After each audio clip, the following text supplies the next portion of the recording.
two-car tandem that we have seen in this test session. It's taking place. One of the reasons primarily is because Denny Hamlin has to go home after today's session. Yeah, but one thing I saw right away was that 20 car was all over the back of Denny Hamlin area. Matt Kenseth and the 20 car, and they've separated a little bit and only pushing on the straightaway, looked to me like. So now they're going to switch. I did not see them lock up at all in the 3 laps that they've gone already. They tried it. It looked like Kenseth's car was really nervous when he was behind Denny Hamlin. Right now, you see those cars moving around the way they are. That's edgy. Well, I think the biggest reason we've talked about how small that rear spoiler, look how small that spoiler is on the back of that car. But look how low the back of those things are, Larry. They're down. The back's almost sealed off like the front. Well, you talked about it. Those softer rear springs, 100 pounds softer, which gets that spoiler out of the air even more. But last year's spoiler was about 4.5 inches tall. This spoiler here is only 3.5 inches tall. And the biggest thing is it goes the contour of the deck lid, which actually takes a lot of height away on the sides of it. Boy, this is testing right here, boys. We saw the two of them switch that last lap. Really haven't seen any incredible speeds out of either of these two cars compared to what guys have done single car runs, but they're still experimenting. I think right now they're being real cautious. There may even be some lifting going on here to kind of be sure we don't have, we don't want to wreck one of these things. We don't have a lot of spare parts right now. Not only, there's so many things that these guys are working on right now. We've talked about in the past vision. The driver in the back, can he see through the back window and the windshield of the car in front?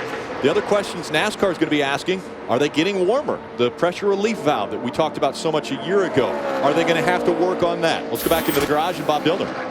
Honestly, guys, the reason why we're seeing Denny Hamlin in particular in the draft right now with his teammate Matt Kenseth is because Denny Hamlin will not be here tomorrow. His girlfriend Jordan is expecting a baby any day now. And I spoke to Denny before he got in the race car, and he said, man, I'm just waiting for the phone call, but I want to be there for the birth of my child. And that's why they are drafting right now. Originally, they probably would have waited until tomorrow to accomplish this. But since Denny is not going to be here the remainder of the test, in fact, that entire team is going home after today's test session. They wanted to do it today, and that's why they got together with Matt Kenseth. And I am told the 18 car of Kyle Busch will come into play here in just a little while around this racetrack.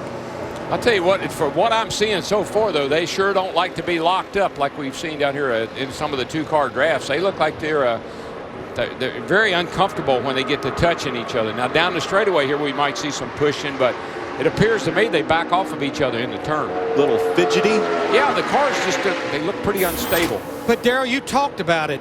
This car has about 500 pounds less downforce than the old car. Most of it's in the rear. So that means when Denny Hamlin is tucked up behind Matt Kenseth, it takes a whole lot more of the rear away. We've always talked about when you come to Daytona or Talladega, if you can see another car, you're getting help.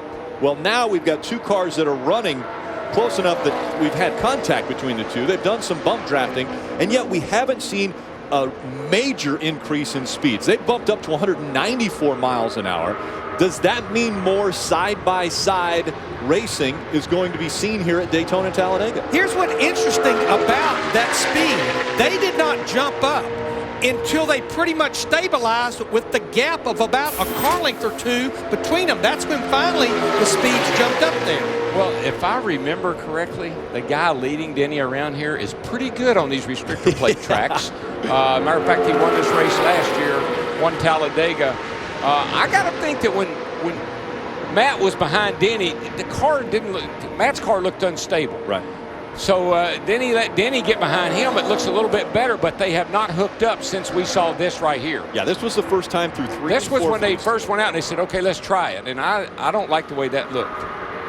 And I don't think they like the way it felt. I don't think they were as comfortable behind the seat as they were, or behind the wheel as they thought they were going to be.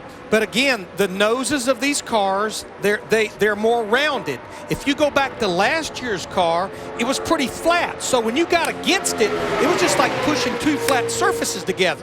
This has a big radius, a lot like the Nationwide Series cars, and that just makes it a lot tougher. Yeah, I think what that will do, Larry, is you're just going to have to be more particular about where and how you push because of that rounded nose. The flat nose you could run all across. You remember how they'd have to put something on the rear bumper so they could slide, even grease the rear bumper. You're not going to have that with this car, but you're going to have to get the center of that nose lined up with a flat spot on that back bumper to be able to push without causing a problem. So many times we saw a driver that would go to the left side of the rear and immediately spin out the car in front of him. Yeah, Darrell talked about the driver in that 20 car, Matt Kenseth. In fact, he's won 2 of our last 4 Daytona 500. Pretty impressive on the restrictor plate racetracks. And you know what's impressive about that? This is a whole new team. Right. But it's the same Matt Kenseth. So people always wonder. I remember Jamie McMurray won a bunch of races at Rockingham. And always said, oh, it's that car he's driving. He got in another car. Somebody else, I forget it, maybe James Finch's car. Yep. He won anyway. So sometimes a driver, like we talked about my brother, sometimes they have a knack for certain racetracks, and they have something they do to their car that makes them a little bit better than everybody else. Talk about how good driver of that 20 car has been at restrictor plate racetracks. As mentioned, won 2 of the 4 races. Look at that average finish. And look at the laps led right there. 33% of the laps in those 4 races last year. 2 here and 2 at Talladega. You circled the 745 or 245 of 745. But his worst finish in those 4 races was 3rd. That's right. And everybody says this is a variable. This and Talladega, those are variables where you just don't ever know. But a guy can finish 3rd. His worst finish in 4 races at these restrictor plate. And I think the ones that he didn't win, he was probably leading at the white flag or close to it. You know 2 other guys that are really excited about those numbers? Carl Edwards and Ricky Stenhouse. Yeah, that's right. Larry, walk us through the changes. Well, if you look at